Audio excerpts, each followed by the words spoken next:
ரஷ்ய ஜனாதிபதி Vladimir Putin நெருப்புடன் விளையாடுவதாக அமெரிக்க ஜனாதிபதி டொனால்ட் ட்ரம்ப் எச்சரிக்கை விடுத்துள்ளதாக சர்வதேச ஊடகங்கள் செய்தி வெளியிட்டுள்ளன.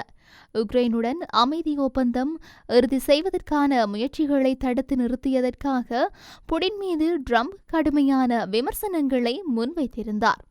இதுகுறித்து ட்ரம்ப் வெளியிட்ட சமூக வலைதள பதிவு குறித்து சர்வதேச ஊடகங்கள் செய்தி வெளியிட்டுள்ளன. குறித்த பதிவில் மேலும் தெரிவிக்கப்பட்டுள்ளதாவது: நான் மட்டும் இல்லையென்றால் ரஷ்யாவிற்கு ஏற்கனவே நிறைய மோசமான சம்பவங்கள் நடந்திருக்கும் என்பதை புதின் உணரவில்லை. நான் சொல்வது மிகவும் மோசமானது. அவர் நெருப்புடன் விளையாடுகின்றார் என அவர் தெரிவித்திருக்கின்றார். கடந்த 2022ஆம் ஆண்டிலிருந்து ரஷ்யா உக்ரைன் இடையே மிகவும் மோசமான அளவில் போர் நடைபெற்று வருகின்றது. அமெரிக்க ஜனாதிபதியாக தான் பதவியேற்றதும் இரு நாடுகளுக்கு இடையேயான போரை முடிவுக்கு கொண்டு வருவேன் என்று ட்ரம்ப் தெரிவித்திருந்தார்.